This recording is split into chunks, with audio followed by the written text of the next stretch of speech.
Hello everyone, I'm Chester44 and welcome to this Let's Play of Tyranny. Last episode, we ended up clearing out a valley of beastmen.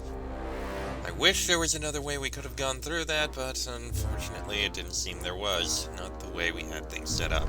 I think we may have also taken care of a couple of side quests. It's been a little bit of time. Yeah, the Stone Stalkers, we kinda killed them all. Oh, we need to go to Greystone Valley to, because we heard about something there to investigate.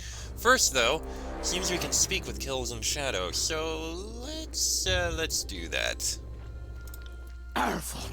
Kills in Shadow must speak with Alpha. Now. Am clever hunter.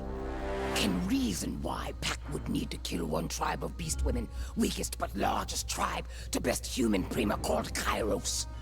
But Shadow Hunter wants to know, needs to know now, that Pack's slaughtering of beast women will not continue. I understand why you might be worried, but I have no reason to slaughter the other tribes. It's true. Fatebinder is not lying. She huffs a breath of relief, even as she eyes you warily. Against her better judgment, she wants to trust you. Alpha to Kills in Shadow would not think to ruthlessly hunt beast women extinct, and would not think Alpha could survive Bulwark's own fury and fangs, once beast woman realized humans' plan. At the threat, she cracks her spindly knuckles, claws curving against the palm of her hand. They bite into the calloused skin until her fist drips blood. I don't have an agenda to exterminate the beast tribes. Trust me. She snuffs at the space between you, curling her lips back to draw a rush of air over her tongue, tasting for your possible lie. Finally, she bobs her head, satisfied. Have seen Alpha accomplish many impossible feats. Have seen strength to rival Archons that hunt for beast woman. So Shadow Hunter will submit to Fatebinder. For longer. For now. Let's put this behind us and move on. Okay, I can understand why she'd be a little annoyed. Alright, Greystone Valley, that's something to investigate first. Greystone Valley is comprised of a 30-mile stretch of low-elevation islands nestled in tight formations. Stone Sea travelers have favored passage through this space, and have constructed bridges and supply drops that are restocked for communal benefit. Let's see what we find here.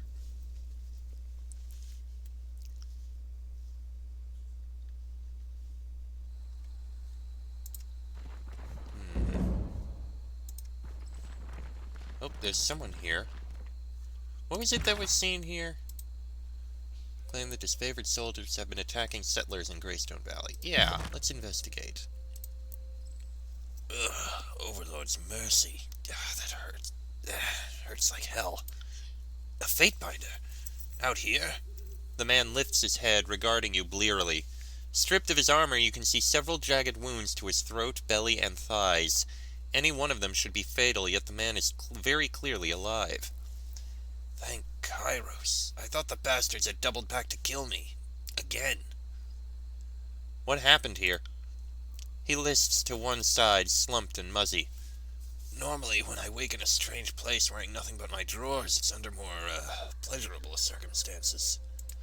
Scout reported from the civvies. A rash of caravans had been despoiled by disfavored troops.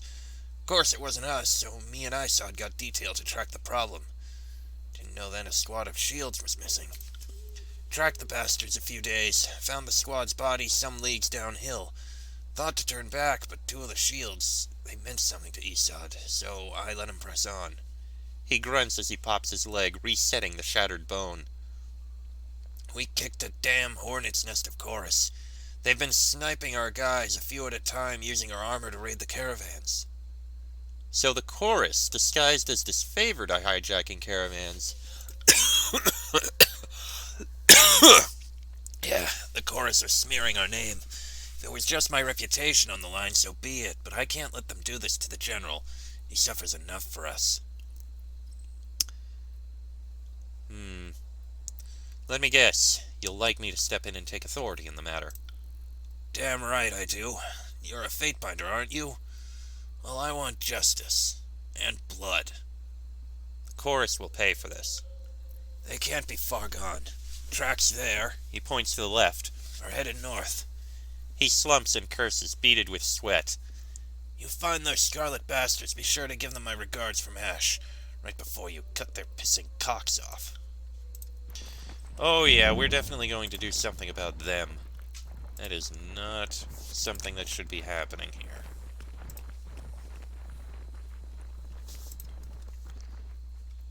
Let's head up this way.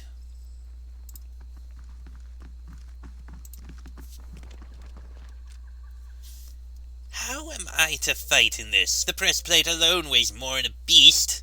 With some effort, she clanks and clomps a few steps closer to the group.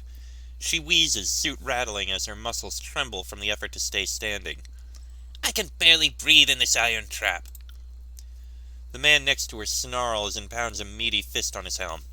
Bitch harder, you baby. My helmet doesn't even fit. Thought the lot of them had lumpy stones for noggins, but this thing's sized for a child and tighter than a vice. He grunts and pries at the iron helm to no avail. I'm not sure I can get it off. Bite your friggin' tongues or I cut them out, iron visor or not. She knocks severed Sophius's visor up to reveal his face, then slams it back down to make her point. Nitwit, few more raids and we'll have slandered the disfavored well and keen. They'll be flocking to join the chorus soon enough. Now practice swinging that sword. It's heavier than an axe, so it ought to lob through a leg like fresh churned butter. Well, that's very obvious what they've been doing. She taps her wooden, splintered, and blood-splattered staff on the ground with both impatience and self-satisfaction. Plus, we've never been fatter on crates. Misery's scheme is... She jolts, noticing your intrusion for the first time. Instinctively, she crouches into a battle stance, weapon raised before her. Who the piss are you? Careful, you're addressing a Fatebinder of Tunon. A Fatebinder of Tunon, you say? Well, Master Fatebinder, I'm sure if we talk this over, we can come to a mutual understanding. Raven bows low with a mockingly exaggerated sweep of her arm. We've got plenty of stock to go around, to share with our her pals, see? The only agreement we're going to come to is whether you'll travel to Ironhearth together, peacefully, to be punished for your crimes against the disfavored, or whether I'll be sending you one by one in pieces. All right, I'll give. The heavily clad chorus soldier clanks to the ground awkwardly as he attempts to bend the knee, but fumbles under the unfamiliar weight of the iron suit. I don't know about them, but I didn't come here to die. I'm only following orders, same as any other. Oh, no, you don't. Get up and fight, you fetid shit. We've a job to do, and until we've seen it through, I'll neither let you give up nor give in. The blood chanter swings her staff in a wide circuit, voice booming as she intercells her comrades, spurring them to battle. Imbued with an unnatural and sudden strength, the ironclad soldier roars, rushing forward despite the weight of his armor, despite his previous reluctance. Kill him! He brays with an insatiable bloodlust, and behind him Prattle echoes his cry, charging forward to attack. You go for that.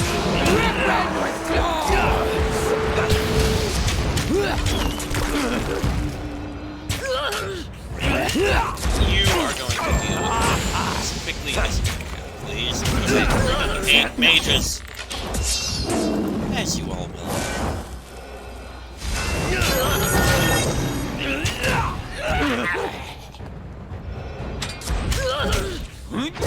Dodging is so unfair!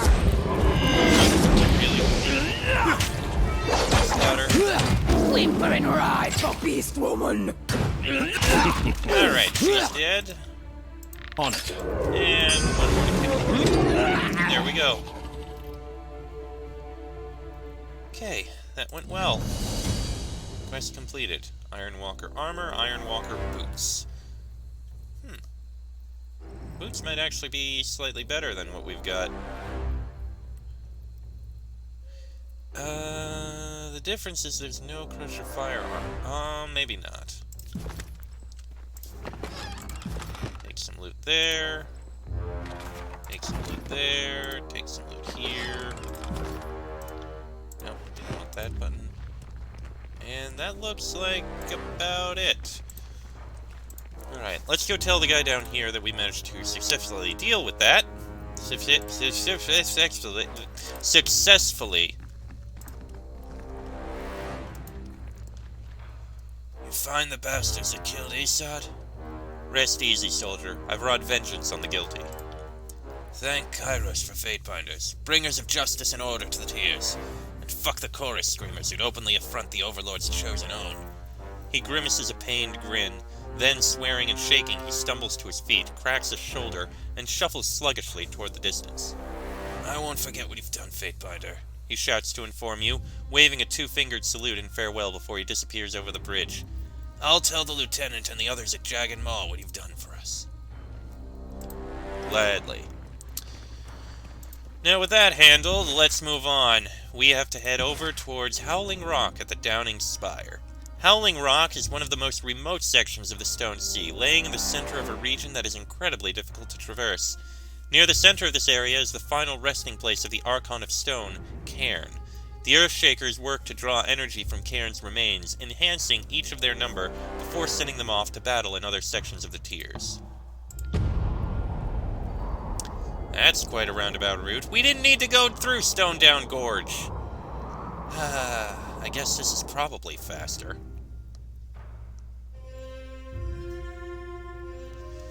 Let's see how things are going to go here. I have a feeling we're probably going to have a slight number of problems. Oh, the quest, the thing we were building there got completed. Nice. We can take another Azure Lith. Oh. Oh my. Is that supposed to be him? Body of Earth Archon still rumbles and moans, but looks carved from stone. Is huge and powerful even now. Can understand why tribe likes mystic called Cairn. Aaron, what have they done? How you must be suffering. Indeed. Ooh. Herbalist's Mitts. These gloves have spent a great deal of time sifting through barrels full of restorative herbs. The fingers are dyed in many colors and glow with a calming light. And they're cloth. Ooh, I'll be giving those to Lantry. Pardon me. Sorry about the coughing. Earthshaker Staff. Okay.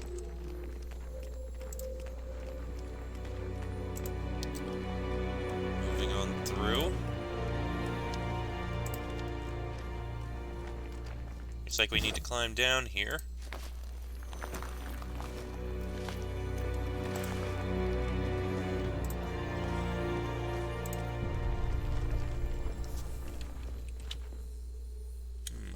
Wait, what is this? Earthshaker Fort entrance. Ah! So that's the way in. Azure Crystals are a resource for the Earthshaker's powers. Their essence, once harvested, may be used by the mages to bolster their abilities. So if that's the entrance, then what is this?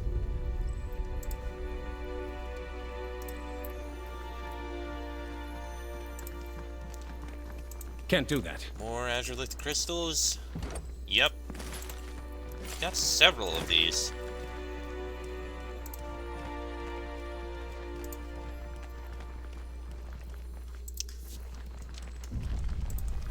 Got a small chest here. And... let's see what's on top of this cliff.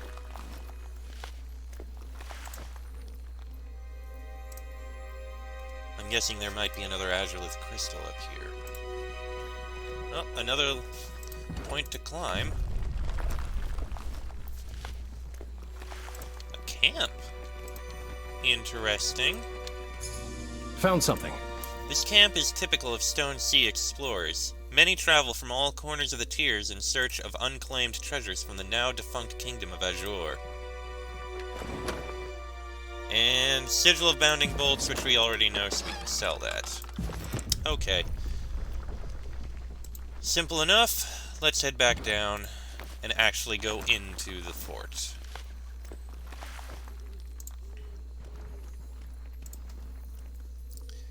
Just gonna run over to there.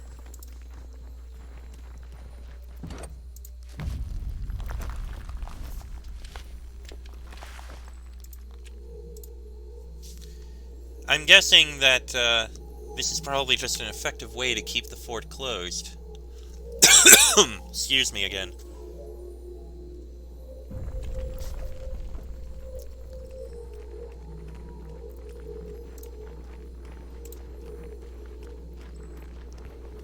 Here we are.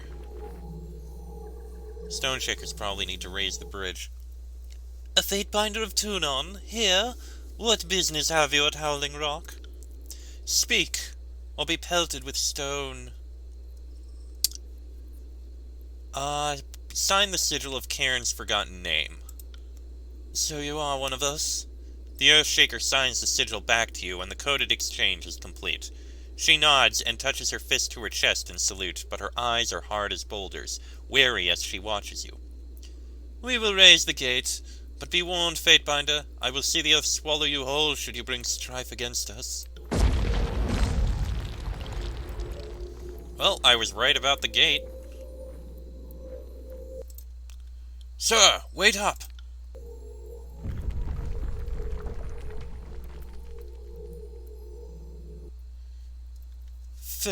Fatebinder, you survived to join us.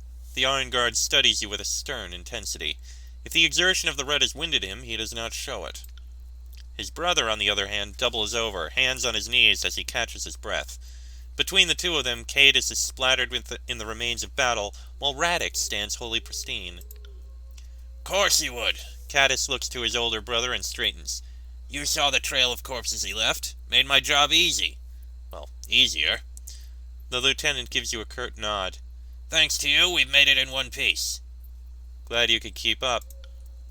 While I do not consider traversing rocky terrain to be particularly travailing, I am eager to enter the compound. Take as much time as you need to recoup, Fatebinder. If you need me, I'll examine the state of Cairn's remains. Indeed I shall. I got it. Well, let's go in and investigate this place. Cairn's remains are probably the last place we'll want to go. Central Azurelith node.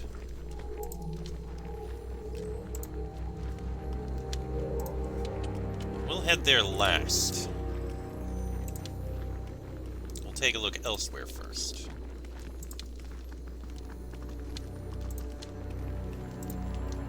Oh, something to loot here. Not much, just some beer or alcohol or whatever. The Earthshakers mean to defend the final resting place of Cairn to the death. Weapons, supplies, and resources have been brought in to sustain the soldiers at this camp. Bronze spear and a bronze tower shield. The Earthshaker pounds a fist to his chest and brucks salute as you approach. Careful with your footfall, Fatebinder. This close to the source, the surface is likely to shift at a moment's notice. You all look as weary as I feel. It's the incessant trembling that's done you, isn't it? It's hard on the bones. But you know, I rather think I'd find the tectonic quakes to be soothing if I didn't know they were caused by my Archon's pain.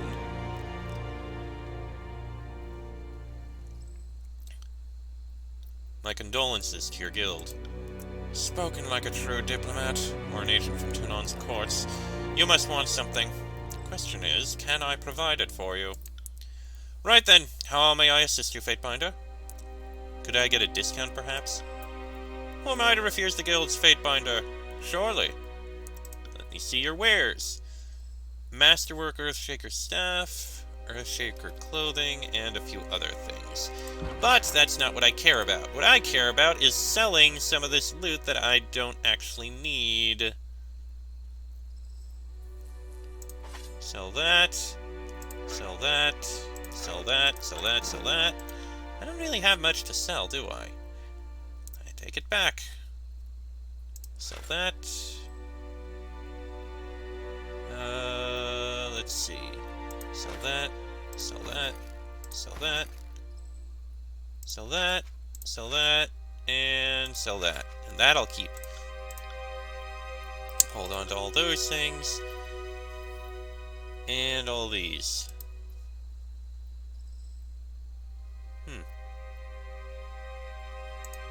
I think I am supposed to sell that. I don't think it matters.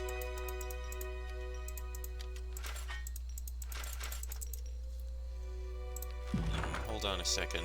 Actually, I'm not sure. Keep the Scarlet Notebook and keep the Iron Pole. I feel like they may be useful.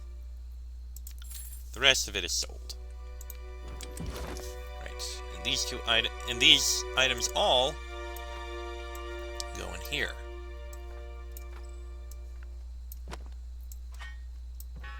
There we go. Alright, merchant dealt with, and that appears to be a dead end here.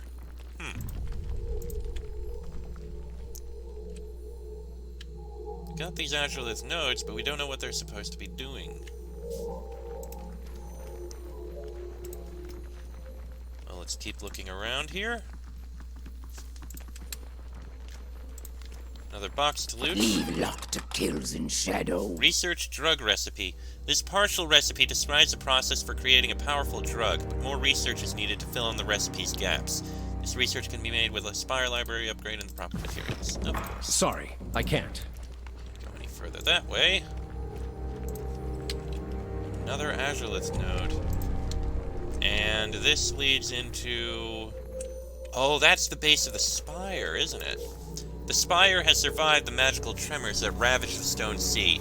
It stretches incomprehensibly far into the sky, making the rocky pillars nearby appear diminutive in comparison. We'll be going in there eventually. And here he is. Huh. Oh, really? Okay, random stone. Cairn's remains lie here, collapsed in a pile of azurelith and stone. The Wandering Archon was destroyed by the might of the Edict of Stone.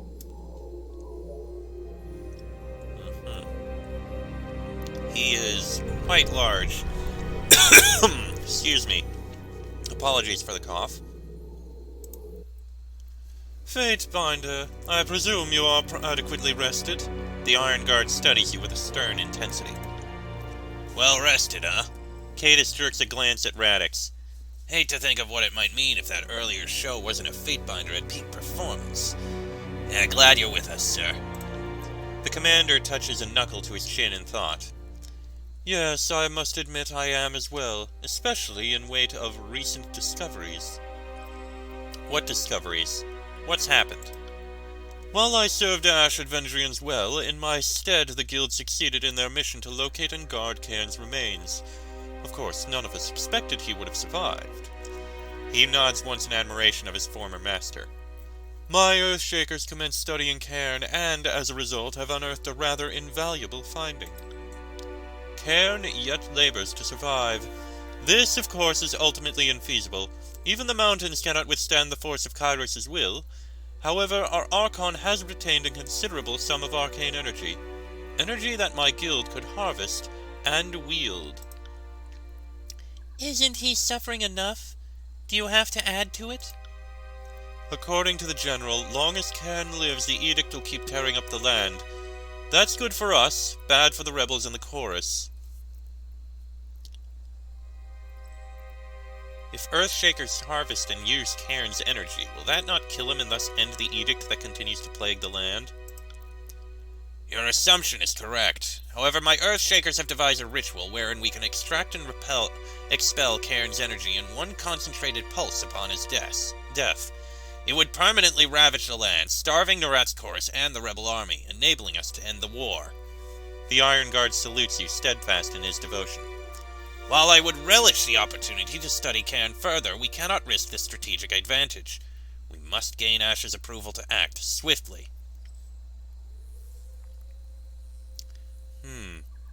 This operation is of no small consequence. Before we act, I intend to discuss killing Cairn with Ash. Do what you must. Discuss our plan to destroy the land and defeat the voices of Nerat, but be swift about it. We will await your report from Iron Hearth. In the meantime, however, I will account for Ash's approval and see to the provisions necessary for the ritual. See what he means is safe travels, sir. Lieutenant Cadus salutes you. Before I go, I'd like to discuss some other matters with you both. Speak, if that is what you desire, but understand this. As the wind cannot move a mountain, so your words will not sway me. Sway an iron gun. You say that, but I may yet surprise you. I do not have a disposition for humor, Fatebinder. I do not have a disposition for humor, Fatebinder, and I do not often imagine that which is outside the realm of possibility. It'd make it damn easier for all of us if he did. Brief me on the chorus troops' movements throughout the region. I think we have already gone through that one. Then it should please you to know I've exterminated the ones who were holed up in Halfgate. You up and massacred the whole damn slew. The lieutenant rubs at the edge of his faceplate, head tipped with awe. Damn, I think you just stole my heart, sir. The mountainous man cants his head to you in the slightest gesture of approval. Impressive indeed. I suppose you've garnered my interest in your capabilities as well. Is there anything you need to worry about? Short of a full-on assault by the chorus, no. But an attack from the Screamers could get messy, so I've got my shield keeping watch. What can you tell me about Howling Rock's spire? I'll grant you ingress to the base if that is what you desire, but I advise you not to let it become the foremost consumption of your time. My Earthshakers have already extensively examined the site, yet were unable to discover more than a cavernous room with some carvings in the floor. Yet Cairn's clinging to the base like it's the only dinghy in a storm-chopped sea. The lieutenant cranes his neck toward the tower's cloud-obscured peak. What did you reckon that's about? Delirium, perhaps? Who rightly knows the effect an edict may wreak on one's mental capacity? He steeples his fingers in thought. Or maybe he knew of a peculiarity we yet do not. Perhaps the dawning spire could have restored him had he managed to rouse it from its dormancy. The master Earthshaker looks to the stone giant, then over to the looming spire. Perhaps not. And the rest of these are, reminders. Farewell. Indeed, we will update Graven Ash. I am curious if we can go in here first, though. And I think we'll do that first. New quest course disposal. And then we completed it. Oh! They wanted us to eliminate the Starlit cores at Halfgate, which we already did! Okay, then.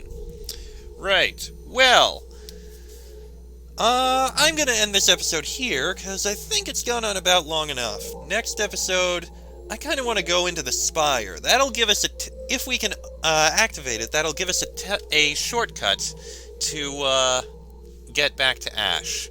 So that'll be in the next episode. So until then, I'm Chester44. That is Jason Pendragon versus Siren and Kills in Shadow. This has been a Let's Play of Tyranny. I shall see you all next time.